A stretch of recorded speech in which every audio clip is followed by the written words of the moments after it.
Hi everyone and welcome to Back in Time Fiction, the channel dedicated to the very best genre of literature. That's a historical fiction, by the way, for those of you who didn't know.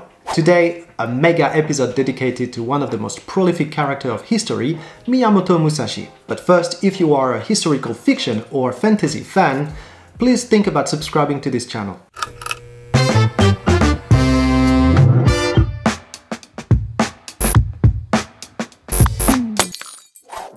Alright, I know many of you just don't really know who is Miyamoto Musashi, but if you have a bit of interest for the Japanese culture, there is a great chance that you at least know the name. For the others, let me sum up a bit. Miyamoto Musashi was a swordsman, philosopher and artist of the late 16th, early 17th century, known among many other things for his unique sword fighting style involving two swords and his famous duel against Kojiro Sasaki on Ganryu Island. But more on that later. Musashi is easily in the top 3 of the main historical figures of modern day Japan.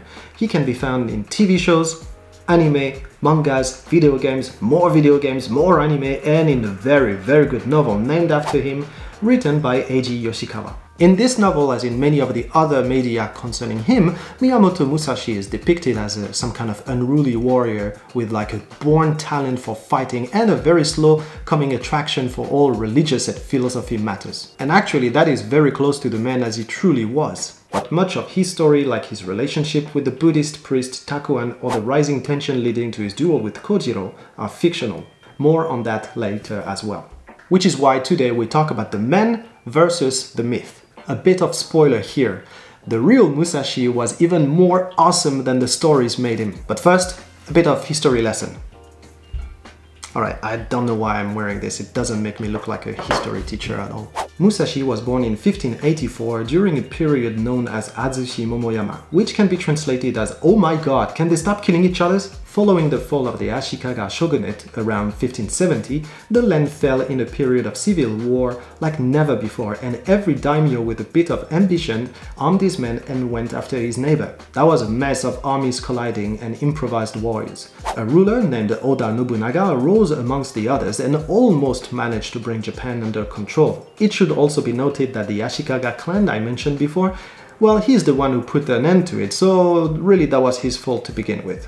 Anyway, he died in 1582, killed by one of his vassals. Another of his officers took the lead, a certain Toyotomi Hideyoshi. He kinda managed to gather everyone under his banner, and in order to keep thousands upon thousands of men who knew only war busy, he tried a half-baked conquest of Korea, then another one. And finally, Toyotomi also died in 1598, leaving a land fractured once more between different powers, the loyalists of the Toyotomi clan on one side and those following the ambition Ieyasu Tokugawa on the other. A clash was bound to happen and did, and its most violent moment was the Battle of Sekigahara in 1600, where 30,000 soldiers lost their lives in a matter of hours. Tokugawa won this battle and rose to power, thus starting the flourishing period known as Tokugawa Bakufu or Edo Jidai. Musashi, yes, that was actually the topic of this video. Musashi, then aged 16, fought this battle, but on the losing side. We know very little of his part during Sekigahara, and himself only mentioned it briefly in his texts. Japan then became a place with a very fragile peace and thousands of warriors with no war to fight. On top of this, if you had fought on the losing side, your chances to get some kind of position, let's say sword instructor, were actually quite meager. So why was Musashi fighting on the western side, the one that lost? Great question, guys. Here it is more of a theory, but Musashi was probably a retainer of the Shinmen clan, which was on the western side of the conflict. Now, why do we think Musashi was fighting for the Shinmen clan? That's another great question, guys. You are on fire! For that, we need to talk about Musashi's dad, Munisai Shinmen, who was one of the greatest swordsmen in Japan and an expert of the sword as well as the jite. Munisai had been given the title of Hinoshita Muso, unrivaled under the sun, by the shogun himself when he defeated Yoshioka Kempo, the instructor of the shogun's clan. Munisai was later hired by the Shinmen clan and had apparently a great relationship with the head of the clan, for he was allowed to use their family name. So Musashi was born to a famous swordsman in 1584 in what is now the province of Hyogo, or Okayama, We are not really sure about this point apparently. Musashi was probably trained by his father to some degree, but we know that from the age 7 he was raised by an uncle in the Buddhist tradition. And this is where the legend and reality first branches out. In Yoshikawa's historical fiction and in many stories revolving around Musashi, this character is given a mentor-mentee relationship with the famous Zen priest of the time, Takuan Soho. Takuan is often portrayed as a martial art enthusiast and man of great compassion who tries to lead Musashi to a more philosophical approach of his talents. While Takuan in reality was born in a place not too far off Musashi's village by modern standard, and while Takuan became famous for his acquaintances with famous swordsmen, we are not sure of this particular relation with Musashi. First, he was only 10 years older. Second, we just have no proof that the two men even met. They probably did later, but only as the two of them gained fame. So, this great part of Musashi's tale, just not true. What is more probable, though, is the upbringing of Musashi to a young brawler of a kind. Musashi fought his first duel at the age of 13 against the Shugyosha who had stopped in his village. Oh yeah, right, the Shugyosha. Let me explain. Shugyosha were samurai or students of martial arts on a long pilgrimage during which they would hone their skills and gain fame through duels, mercenary work, or basically any martial involvement. They left the protection of their schools or clan and would travel to gain knowledge of the land and maybe, hopefully, find a lord to serve. Musashi became one at 15 or 16 and pretty much remained a Shugyosha for the biggest part of his life, though his situation became very different from that of a regular wanderer. His first claim to fame came with the feud with the Yoshioka Clan in 1605. Remember, that's the clan whose head Musashi's father had defeated a few years earlier, so as you can guess, they were eager to revenge their honor on the young and unknown Musashi. So, a duel was arranged between Musashi and the head of the school, Seijuro Yoshioka. Musashi arrived to the duel site late on purpose and fought with a wooden sword. He hit his opponent on the shoulder and broke his arm. The brother of Seijuro, and thus the new head of the school, asked for another duel to revenge his brother. The result was pretty much the same, except that he died. The Yoshioka school was now led by 12-year-old Matashichiro, who also asked for a fight, but this time at night. It was in fact a ruse from the students of the clan who wanted to butcher Musashi and regain a bit of honor in the name of their school. Matashichiro arrived wearing armor and all, accompanied by many of his students, except that Musashi had arrived earlier than the appointed time and surprised them with a sudden attack.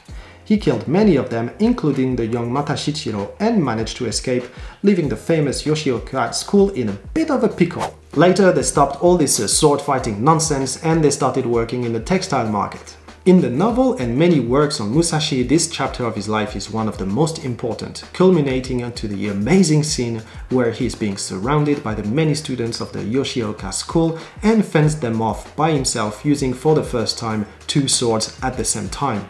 In reality, we don't really know when he started fighting like this. Could have been there, but we don't know. In any case, the use of both katana and wakizashi, some time to throw it, is a mark of Musashi's style. He might have been inspired by his father's style, who, as we said, was using the jite as well as the sword.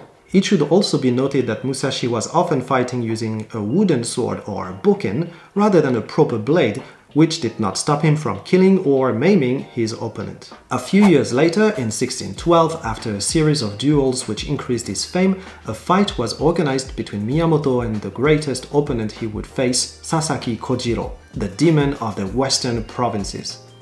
Kojiro used a no-dashi, a longer type of katana, and was not only famous for his skill, but also as the instructor of the powerful and respected Hosokawa clan. In many stories, the rivalry between the two swordsmen built up over the years. It's a really cool concept that got us through the Shugyosha years of Musashi. In reality, we have no indication of such a rivalry. Very likely, this duel was just simply organized by the daimyo, as was often the case. However, the stories of the duel itself are pretty much the same in reality and in the stories. Though to be honest, they didn't need to change much, it's just simply badass as it is. It was planned on an island now called Ganryu in the early morning. There was supposed to be no one to watch but an official. However, it is said that a lot of people came to the island, but not Musashi. Not on time at least. Musashi took his sweet time, leaving late and using the crossing to carve a wooden blade from an oar. Sasaki, on the other hand, had his beautiful sword. He was quite fuming when Musashi arrived, something like 2 hours late. In fury, he threw his scabbard away in the sea, to what Musashi declared that only a dead man who would not need his scabbard anymore would throw it away. Everything was made so that Kojiro would lose his temper and one of his greatest advantage, his composure. The whole fight was done in one strike. That's pure samurai movie there. Both aimed for the head, but Musashi improvised boken was slightly longer than Kojiro's nodashi, who received the blow on the head. He didn't die immediately and tried to slash at Musashi's leg, so the latter had to trash him for good, which, yeah, is not as cool, but you know.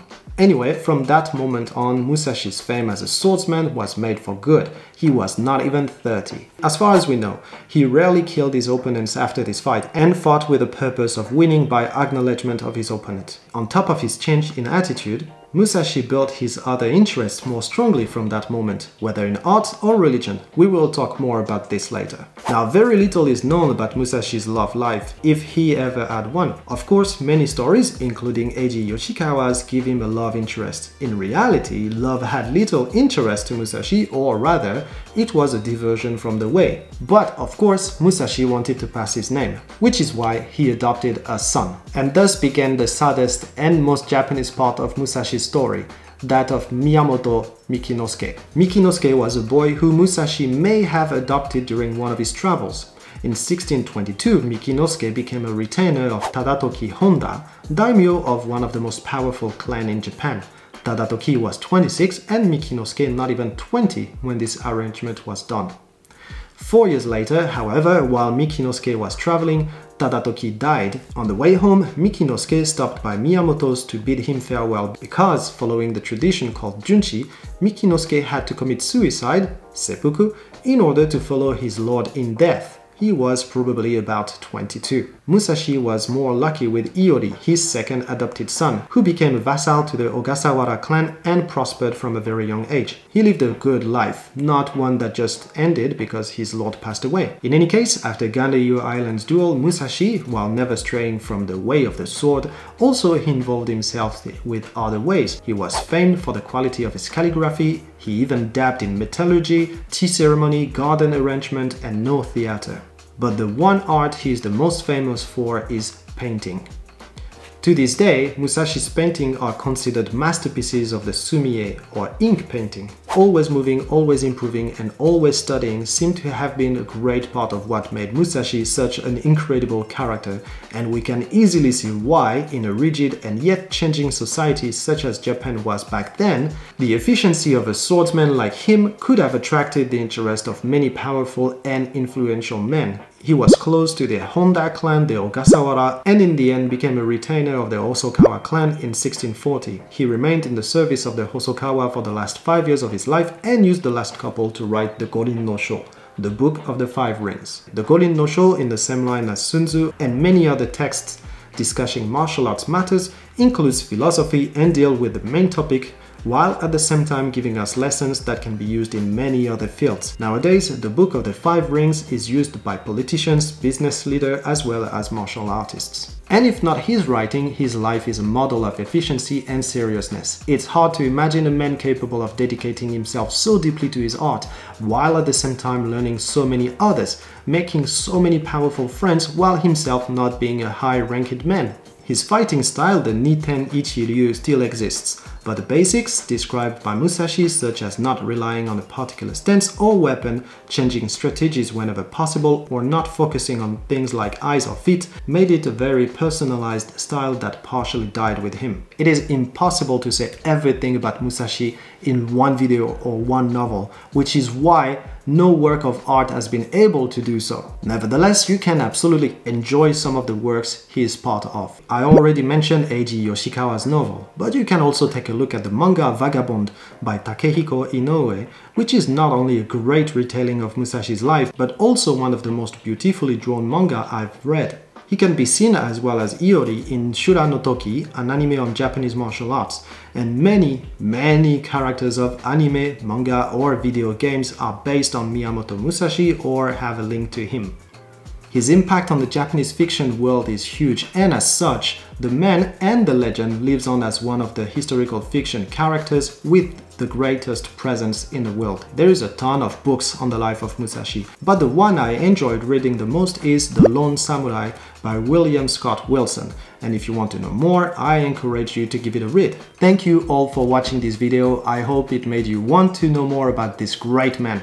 And if you have any questions or comments, feel free to put them right under the video. Don't forget to like this video, feel free to share it, and please do subscribe to this channel. I will see you very soon for more content on historical fiction. In the meantime, just grab a book and enjoy. See ya!